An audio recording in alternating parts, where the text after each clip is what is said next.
The presidential powers issue, I think now the United States is in the middle of a debate over whether or not the presidential powers clause is insufficient. And the reason is that what we learned, to put it very simply, is that it matters who the president is. And so we've always sort of trusted that the president would behave, and so there were checks and balances, but there wasn't any way of saying you can't usurp power like power was usurped for him and the Secretary of Defense. And the way in which they restructured everything so that the Department of Justice and the Department of State were out of the loop, not to mention the National Security Advisor, was based on the presidential powers clause. I think that what happened was a sort of milestone was passed about the sacredness of the Constitution itself, because that's a major thing to say we're going to rethink how we've, thought about presidential powers. I think Obama is very much aware of the fact that this issue is one a lot of people would prefer went away. And in the first three orders that he let out when he became president, actually they address this issue. It doesn't look like it because they're about interrogation, about detention, and about closing Guantanamo. But if you read them in the context of this military order, you'll see that they are, that they basically say, guess what? The president doesn't have unchecked powers, and certainly the Pentagon does not have unchecked powers, which was the tag-on to presidential powers. And in fact, when we think about these things going forward, it's going to be the Department of Justice. And so they are running all of these shows now, in the case of detention, in tandem with the Department of Defense.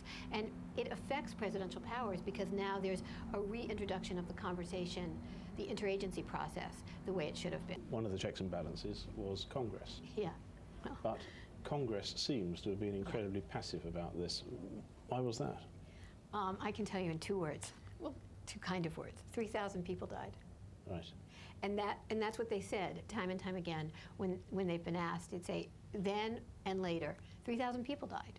What did you expect? And whether we like that answer or not, I think there was a way. And Guantanamo opened 4 months to the day of 9/11.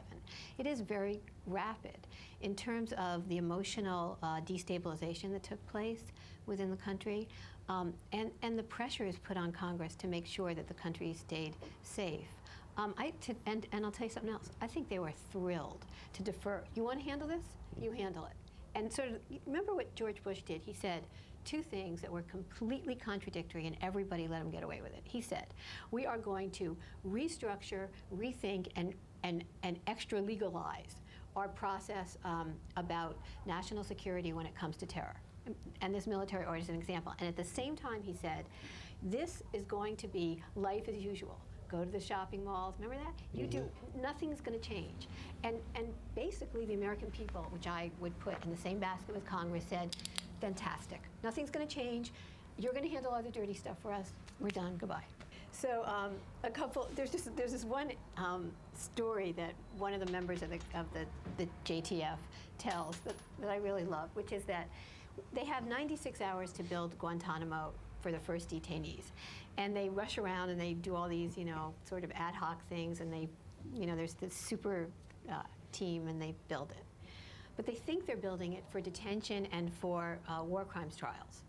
And so they're looking for a courthouse because they figure there should be they have some ideas. So they're waiting for the order for the courthouse. So it becomes like a joke. Seriously, among them, like, so have they told you yet where to put the courthouse? Like week 1, week 2. And so by the end of this 100 days, they realized there wasn't going to be a courthouse, which was not pleasing to them, because then what were they doing? But the more the official story would be this.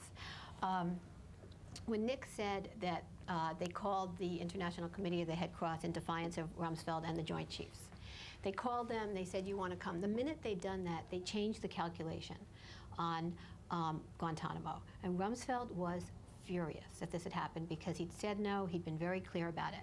But it was one of 2 acts of defiance. And it was when he found out about the second one that he decided to do how to restructure Guantanamo. And the second act of defiance was this.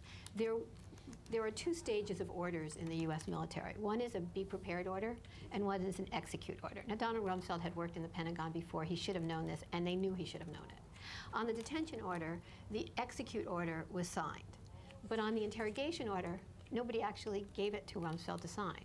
So after about 2 weeks of his not getting information, which he was on the line to get, having moved these people halfway around the world and spent a lot of money and taken people that were supposed to go to Kuwait and Iraq and put them there. I mean, he had really moved mountains to make Guantanamo happen.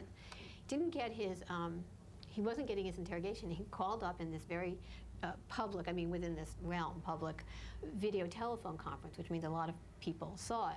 He said, "Where's my information?" And they said, "What information?" He said, "Well, how's my interrogation effort going?"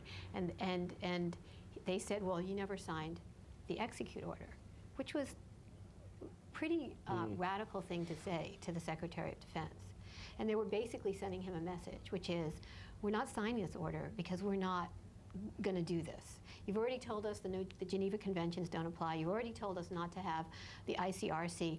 We're not human rights advocates down here, but we also don't want to violate our profession, our military code, and we think actually we could go to jail for this. I mean, they understood the law-free zone they'd been put in as the pawns for somebody else. There seemed to be a presupposition that there would be valuable intelligence, and this is before the concept of high-value detainees and all the rest of it came into being. Donald Rumsfeld believed that these people had valuable information. He was wrong, and the question is, why did he get it wrong? One of the reasons was the rampant ignorance inside the U.S. government and the intelligence agencies about Afghanistan at the time and what was actually happening on the ground. Another reason was the failure at Tora Bora, which sort of went right through the ranks, the military ranks, and the top levels of the government. What do you mean you let bin Laden, who supposedly was there, and others get away?